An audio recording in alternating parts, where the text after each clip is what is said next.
Service Committee. Thank you everybody for coming. You know, the Quakers have this idea that none of us have all of the truth, but everybody's got a little bit of the truth.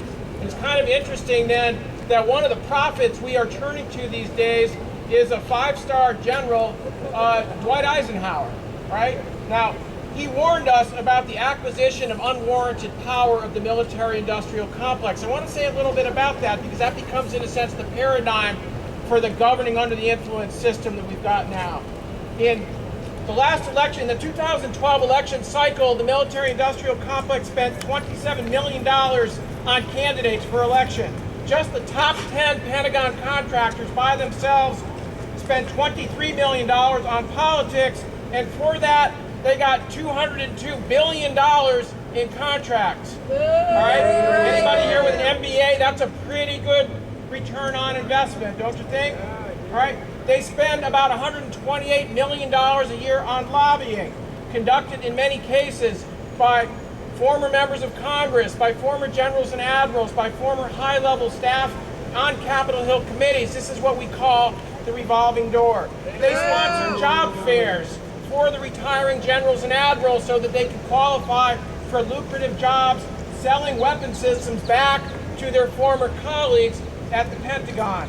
They sponsor trade groups. These are some of the ones I've been learning about. The Aerospace Industries Association, the Aircraft Carrier Industrial Base Coalition, the Submarine Industrial Base Council, the Association for Unmanned Vehicle Systems, that's the drone lobby, the Shipbuilders Council, the Navy Association, the Armed Forces Communication and Electronics Association. We could go on and on and on. I'm sure that there are more of them. Some of these groups even sponsor trade fairs where they're basically specializing in how do we sell these weapons, not just to our government, but sell them to governments all over the world, oftentimes then with the backing of the State Department and the Commerce Department to be able to open up these markets. They sponsor so-called think tanks. They sponsor the media. I get this newsletter in my inbox every day from Politico called Morning Defense, which is usually sponsored by the Northrop Grumman Corporation. Go figure. They sponsor the pet charitable projects of the spouses of the members of Congress who are on key committees that vote on the military budget. This is a very elaborate system. It's what we call governing under the influence, or GUI. Now, to be honest, it's not just the military-industrial complex. We could talk about the Wall Street industrial complex. We could talk about the pharmaceutical industrial complex. We could talk about the agricultural industrial complex. We could talk about the fossil fuel industrial complex. Maybe the military-industrial complex is the granddaddy, but these folks are all following along. They're all practicing GUI to corrupt the political process and serve private interests at the expense of the public interest.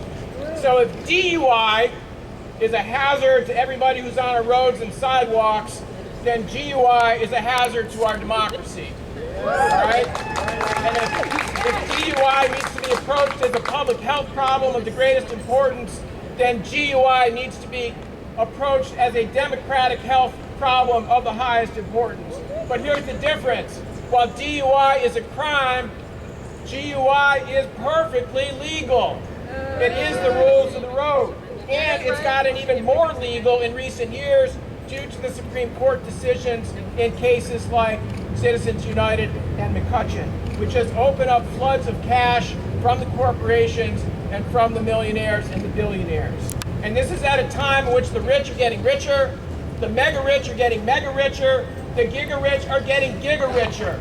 And with their money, with their wealth, they are able, again, some of these people are very smart, and they are able to invest this cleverly in the political system to continue to drive this process that will further increase the level of inequality and increase their own personal wealth and corporate power. And this is easy to do in this current GUI system.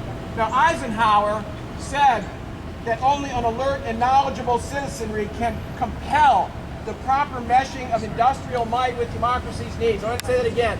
Only an alert and knowledgeable citizenry, that's us, can compel, and this is what we've got to do, the system to work well. Within our own tradition here in New Hampshire, our own New Hampshire Constitution, our own New Hampshire Bill of Rights says in very prophetic, relevant terms, government being instituted for the common benefit, protection, and security of the whole community, and not for the private interest or emolument of any one man, family, or class of men. Therefore, whenever the ends of government are perverted and public liberty manifestly endangered and all other means of redress are ineffectual, the people may and of right ought to reform the old or establish a new government. So if we say that people power can be stronger than corporate power, then we have to say today, I hope, that we have not yet exhausted all other means of redress. We are calling on the candidates to tell us what they are going to do to end the GUI system. We are asking, what will they do to make sure the corporations that profit from building weapons of mass destruction are not the ones running our foreign and military policy? What are they doing to make sure that the corporations that profit from the incarceration of immigrants are not running our immigration policy? What are they doing to make sure that our local police departments do not become just one more profit sector for the military-industrial complex?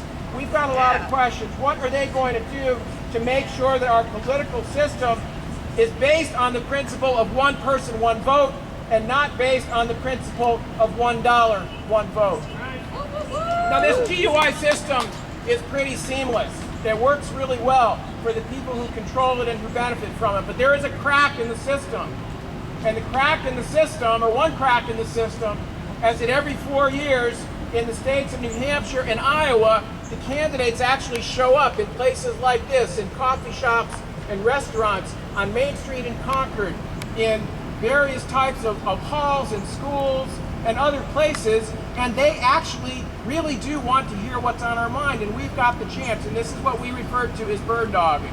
So we've got to, as Rob and Jim and others have said, we've got to get smart, we've got to get aggressive, we've got to make sure that every place where these people show up, that we have people there who are asking about ending the GUI system, stamping money out of politics. And to find out how to do that, you can go to our website, gui.afsc.org, where you can find out where the candidates are going to be.